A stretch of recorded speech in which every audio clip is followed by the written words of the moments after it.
Bonjour, alors aujourd'hui je suis avec Sandrine Deshaies et Léa Diepois. Toutes deux représentent la nouvelle association Le Labo des Histoires installée à la bibliothèque Armand Salacrou. Sandrine, s'il vous plaît, pouvez-vous nous préciser ce qu'est ce Labo des Histoires? Eh bien, le Labo des Histoires, c'est une association qui est nationale, tout d'abord, qui a 5 ans, et qui vient d'ouvrir son antenne normande et qui propose des ateliers d'écriture pour les jeunes de moins de 25 ans. Atelier d'écriture, alors des jeunes de moins de 25 ans, mais atelier d'écriture de quoi? Alors, c'est l'écriture au sens l'écriture créative, ludique. Justement, on est parti du principe que plein de jeunes se détournent de l'écriture alors que l'écriture est un formidable outil d'émancipation. Et que souvent les jeunes sont bloqués face à l'écriture parce qu'ils voient l'écriture comme l'écriture qu'on apprend à l'école, qui est pourtant nécessaire. On ne dit pas que ce n'est pas nécessaire, mais voilà, on peut s'amuser, on peut créer avec les mots et tout le monde y a accès. Et voilà, on a vraiment envie d'être le moteur pour les jeunes pour vraiment reprendre le goût à l'écriture. Parce que quelquefois ils écrivent des chansons, par exemple, j'imagine. Voilà, alors bien sûr, nous, dans l'idée de l'atelier d'écriture créatif, on propose des ateliers très différents avec des professionnels. Ça peut être des écritures de chansons, de poésie, de sketch, de scénarios. Enfin voilà, c'est assez large en fait. Ah oui, c'est très varié. Ouais. Mais comment contactez-vous ces jeunes? Alors justement, là, nous, l'antenne normande vient d'ouvrir. On se fait petit à petit connaître, notamment, là, comme ce week-end, nous étions présents au festival Le Goût des Autres, où nous avons mis en place des ateliers d'écriture. On a pu distribuer quelques flyers à des personnes assez curieuses de notre activité et contentes de nous voir nous installer au Havre. Et par ailleurs, on compte bien sûr sur les médias. On a un énorme soutien de la ville du Havre, ce qui explique qu'on est logé aussi à la bibliothèque Armand Salacrou, puisqu'on est une association. Mais dans le cadre de sa politique publique Lire au Havre et du deuxième volet là, qui démarre, l'écriture prend une place très importante voilà, dans Lire au Havre, et donc le Labo des Histoires va être un des acteurs de cette politique publique. Effectivement, pendant le festival Le Goût des Autres, c'est Paul Auster qui a expliqué que pour devenir écrivain, il faut beaucoup lire. Il faut beaucoup lire. Et Laurie le disait aussi. Oui, effectivement. Apparemment, c'est quand même deux choses qui vont ensemble, même si, voilà, moi je veux... Enfin, j'entends ce que peut... Forcément, c'est pas moi qui contesterai ce que dit Paul Auster, mais en même temps, j'ai envie de dire aux jeunes, même si vous ne lisez pas, vous pouvez quand même écrire et surtout vous amuser avec les mots, vous faire plaisir et peut-être aller plus loin, bien sûr, et peut-être reprendre le goût à la lecture. Oui, c'est très important, parce que parfois les livres... je devrais pas dire ça, mais quelquefois les livres donnés à lire dans le cadre scolaire semblent rébarbatifs, un peu vieux, un peu démodés, ou je sais pas quoi, trop difficiles, et ça peut décourager des élèves. Enfin, je le dis avec précaution. Non, mais vous avez entièrement raison, mais c'est pour ça que l'école c'est important, parce que voilà, les livres qui sont prescrits, c'est aussi pour voilà, se constituer un socle de connaissances, une culture aussi générale, et voilà, on n'a pas d'autre choix on ne peut pas passer à côté de certains auteurs, ça, c'est sûr, mais pour des jeunes qui n'aiment pas forcément lire ou qui n'ont pas l'habitude, c'est vrai que rentrer dans la lecture par un livre qui est trop éloigné de leurs préoccupations, effectivement, ça n'encourage pas tellement à prendre plaisir à lire. Voilà. Alors que par exemple, un atelier d'écriture qui va faciliter l'accouchement d'un texte, ça peut être génial. Ça oui, effectivement, ça peut être génial, et on le voit. Alors nous, on n'a pas encore assez de recul en Normandie, puisque je vous dis, l'antenne est récente, mais mes collègues dans les autres régions ont des formidables expériences, et effectivement, ils voient des jeunes revenir, et s'émanciper et prendre goût. Et c'est ce qui nous fait continuer à y croire, même si ça demande du temps, de l'accompagnement, de s'appuyer sur des partenaires éducatifs, sociaux, culturels, puisque c'est important qu'on puisse proposer, vous demandiez tout à l'heure comment on touche ces jeunes, c'est aussi à travers ceux qui les encadrent au quotidien. Oui, par exemple, l'association du Polar à la plage, là, les Encres Noires, je crois que c'est à l'école, au lycée Jeanne d'Arc, Catherine Emery elle animait des ateliers d'écriture à partir de nouvelles policières ou de romans noirs. Enfin, je crois qu'il y avait quelque chose comme ça. Faudrait voir, parce qu'il y a un prix d'ailleurs qui est remis solennellement aux élèves. Et tous ceux qui participaient s'en trouvaient fort bien. D'accord, je ne les ai pas encore rencontrés. De toute façon, on a, avec Léa, ma collègue, encore un tas d'acteurs à rencontrer et du coup des tas de projets à développer. Et tant mieux. Oui. Léa, vous avez donc rencontré plusieurs acteurs sur le Havre et vous avez rencontré aussi des jeunes peut-être ou des adultes intéressés. Alors, nous, on a surtout rencontré des jeunes pendant le festival du Goût des Autres. Et c'était une expérience vraiment enrichissante pour moi. J'avais jamais participé en tant que partenaire à un festival. Et là, c'était l'occasion de travailler avec une auteure aussi, puisque les ateliers étaient animés par Elsa Escafre, qui est une ancienne étudiante du master de création littéraire au Havre. Et qui est devenue écrivain. Et elle est en cours. Oui, elle est en train d'écrire son premier roman. Son premier roman, oui. Oui. Et du coup, voilà, c'est quelqu'un qui est jeune aussi, c'est quelqu'un qui est dynamique. Et je pense qu'on a un peu les mêmes points communs, les mêmes préoccupations. Oui, voilà, les mêmes préoccupations. On a les mêmes envies, en tout cas, envers la jeunesse et l'écriture, la lecture. Voilà, on avait envie de partager nos passions aussi avec eux, de leur faire découvrir une écriture créative, une écriture qui soit pas de la grammaire, de l'orthographe, qui soit juste mettre sur une palette. En l'occurrence, c'était des cartes postales, ce qu'ils avaient envie de dire, d'écrire sur le moment sans que ce soit scolaire, quoi. Ouais, génial. D'ailleurs, sa personnalité peut-être a dépoussiéré un peu l'image qu'on peut se faire d'un auteur. Ah oui, alors c'est sûr que c'est quelqu'un qui est vraiment, je sais pas comment dire, pétillant. Oui. Et déjà, elle était avec son bandana jaune, c'était assez amusant.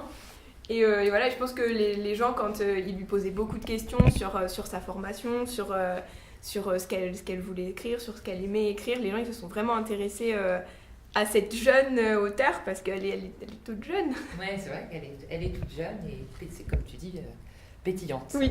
Elle donne vraiment envie. Oui, voilà.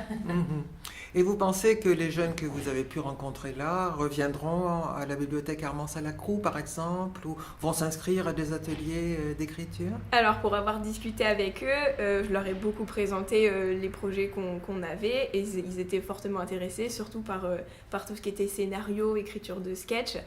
Donc, je leur ai indiqué l'endroit où ils pouvaient suivre les actualités. Et je pense qu'on en reverra certains, c'est même quasiment sûr, sur les ateliers tout public. Je crois qu'Havre de Cinéma animait des ateliers aussi pour écrire des scénarios, justement. Des scénarios de petits films, apprendre à filmer, même avec des téléphones portables. Oui, c'est ça, les fameux pocket films, on en parle beaucoup, c'est très tendance. Nous, on a pour projet, là, d'ailleurs... aux prochaines vacances scolaires avec le service jeunesse de la ville du Havre et le groupe des 12-15 ans. Donc les jeunes inscrits sur cette tranche d'âge viendront à la bibliothèque suivre un atelier pocket film, réalisation de petits scénarios. On essaiera d'aller jusqu'à la production d'images puisqu'on a la chance d'avoir... Myriam Donassi, qui est un auteur-réalisateur de La Maison qui fait langue, que vous avez peut-être déjà rencontré lors de vos émissions. Écoutez, je vous encourage à la rencontrer. Et qui donc est parisienne et qui s'est installée là cet été au Havre. Et elle nous propose donc d'animer des ateliers d'écriture de scénario. Donc voilà, nos premiers ateliers, en tout cas, dans ce domaine, aux vacances d'hiver. Oui, c'est sans doute très intéressant d'être si varié, parce que vous pouvez toucher différents publics. C'est ce qui m'intéressait, c'est ce qui nous intéresse aussi. Et ça permet aussi d'ouvrir d'ouvrir les portes et d'aller plus facilement aussi vers les jeunes, hein, puisque voilà, il y a quand même des propositions qui sont, si on peut dire, un peu plus sexy que d'autres pour eux.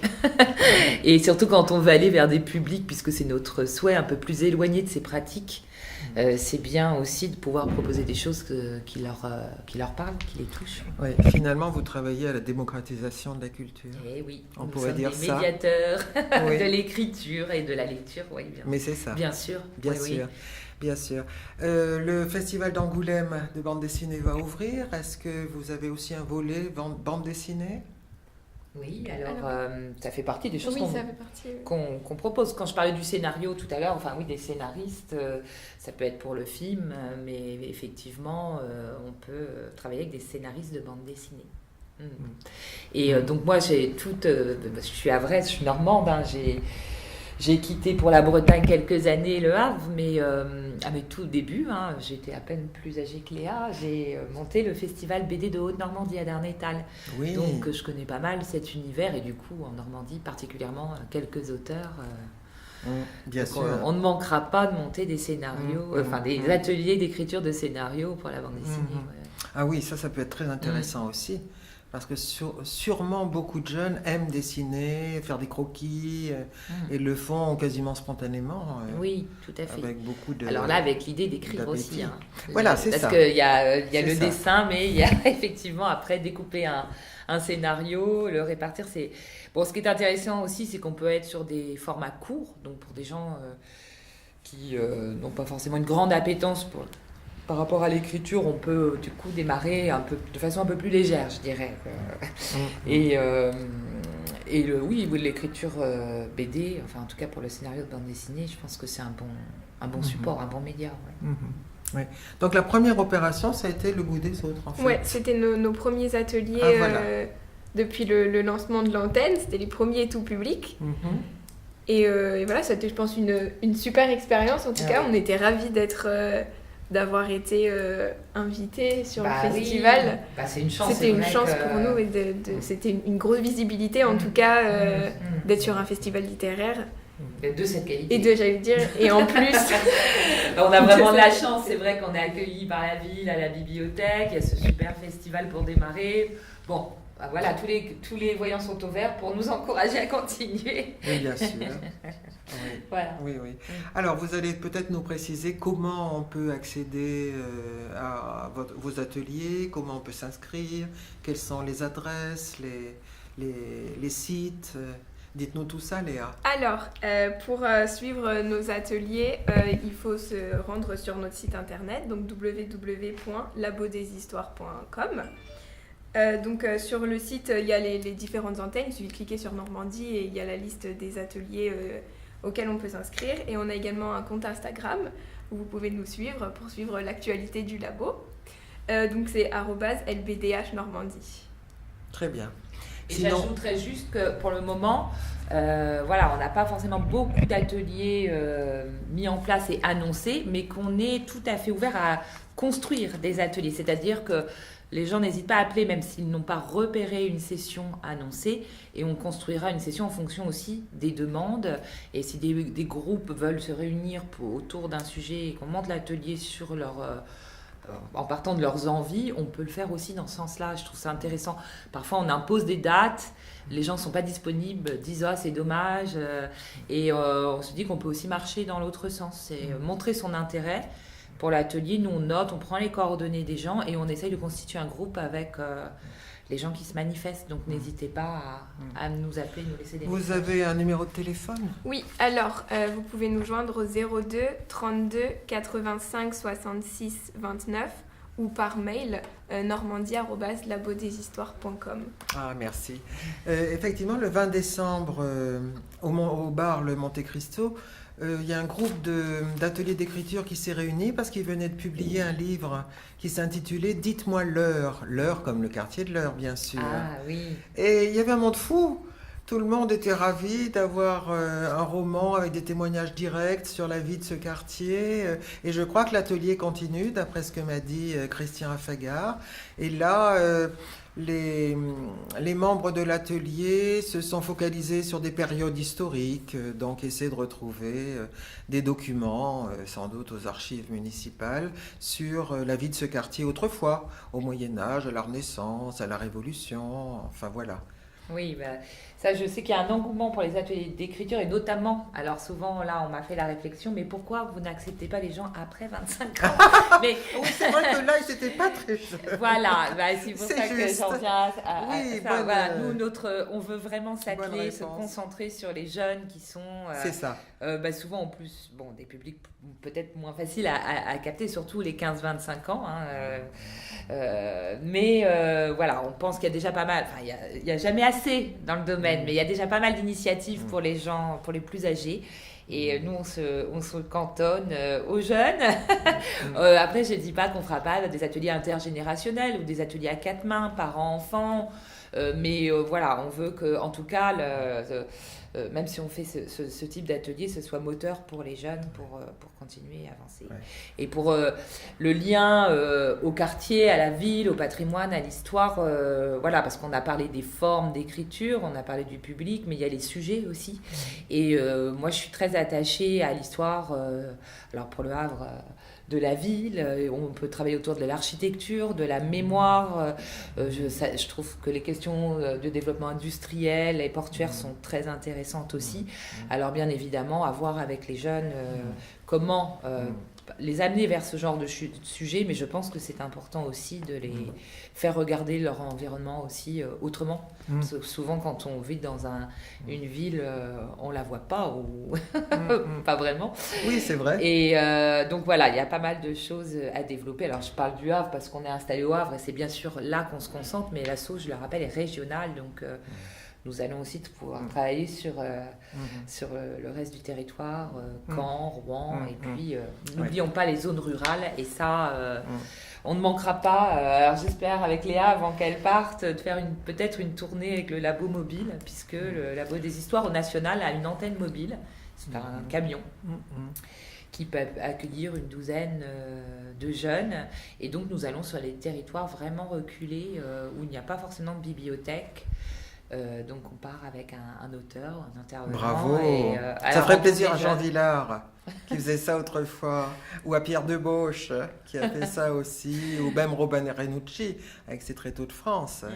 Mais c'est bien que vous parliez aussi de la ville du Havre et de son architecture, parce que notre association, je vous le signale, organise un débat le 13 avril à la bibliothèque, à la médiathèque Niemeyer, sur justement la ville transformée grâce aux arts dans les rues, à l'art dans les rues.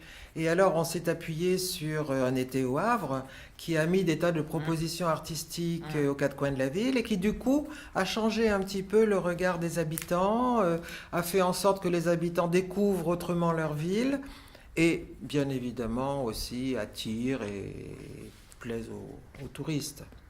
Bien sûr, donc on va réfléchir à ça. Notre invité sera le 13 avril à 18h30 et notre invité sera François Delarosière qui est le concepteur et l'inventeur des machines de Lille à Nantes. D'accord. Voilà. Donc vous êtes invité bien chaleureusement à participer. Plaisir. On va le noter tout de suite surtout après dans l'agenda.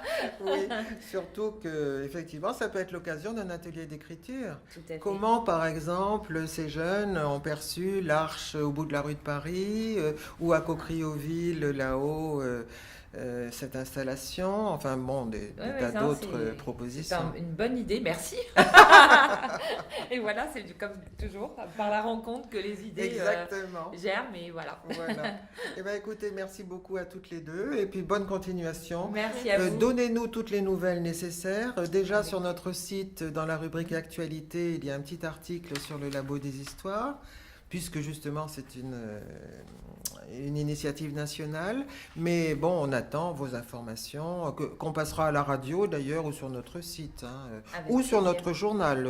Le numéro 14 vient de sortir, donc voilà, on a quelques supports quand même.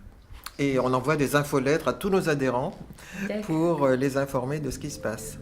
Voilà. Bah, écoutez, Merci un grand beaucoup. merci à vous. Merci. Au revoir. Au revoir.